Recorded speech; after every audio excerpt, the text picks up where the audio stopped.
Why didn't the cops do anything when my neighbor beat his family senseless? I'll never forget the first time I saw it happen. I was 16, living in a cramped apartment complex in a small Indian town, where everyone knew everyone's business. The walls were thin, and the screams carried. It was a humid evening, and I was doing homework when I heard this gut-wrenching wail from next door. I froze, pen in hand, as the sound of a woman crying mixed with a man shouting. Then came the thuds, loud, rhythmic, like someone slamming a heavy bag against the floor. I looked out my window and saw him, our neighbor, dragging his wife by her hair into the courtyard. He was yelling, calling her names I won't repeat, and then he started hitting her. Kicks, slaps, punches. She curled up, trying to shield herself, but he didn't stop. Their two kids, a girl about 10 and a boy maybe 7, were screaming, begging him stop. I felt sick. My mom, Emma, was in the kitchen, and she heard it, too. She dropped everything and ran to the window. Her face went pale, but then it hardened. That's enough, she muttered, grabbing her phone. She called the police right then and there. I remember her voice shaking as she told the operator what was happening. He's beating her in front of everyone. You need to come now.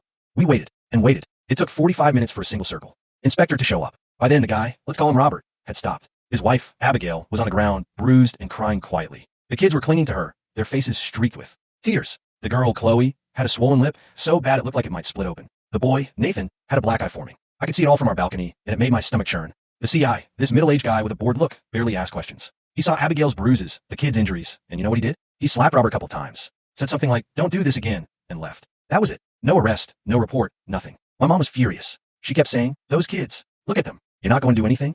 The CI just shrugged and said, "Family matter?" I couldn't believe it. This wasn't a family matter. This was abuse, plain and simple. Later that night, we heard more screaming. Robert was at it. Again, this time yelling at Abigail and the kids for making him look bad by getting the cops involved. I saw Chloe and Nathan huddled in a corner of their porch, crying. My mom tried talking to Abigail the next day, offering to help her get out, but Abigail was terrified. She kept saying, "He'll kill me if I leave." She wouldn't even look my mom in the eye. It broke my heart, but I got why she was scared. Robert was a big guy, and he had this way of staring at you that made your skin crawl. Mom didn't give up, though. She found an NGO that helped women in abusive situations, since India doesn't have anything like CPS. She spent hours on the phone, trying to get someone to step in. The NGO sent a counselor, but Abigail was still too scared to file a complaint. I remember overhearing her tell the counselor, "If I go to court, he'll come after me. He'll hurt my kids worse." The counselor tried to convince her she could get protection, but Abigail just shook her head. I felt so helpless watching it all unfold. The abuse didn't stop. For 2 years, maybe 2.5, it went on. Sometimes it was quieter, like Robert was trying to keep it under wraps. But other times, we'd hear the screams again. Chloe stopped playing outside. Nathan barely spoke anymore. I'd see them at the local market sometimes, their eyes down, bruises peeking out from under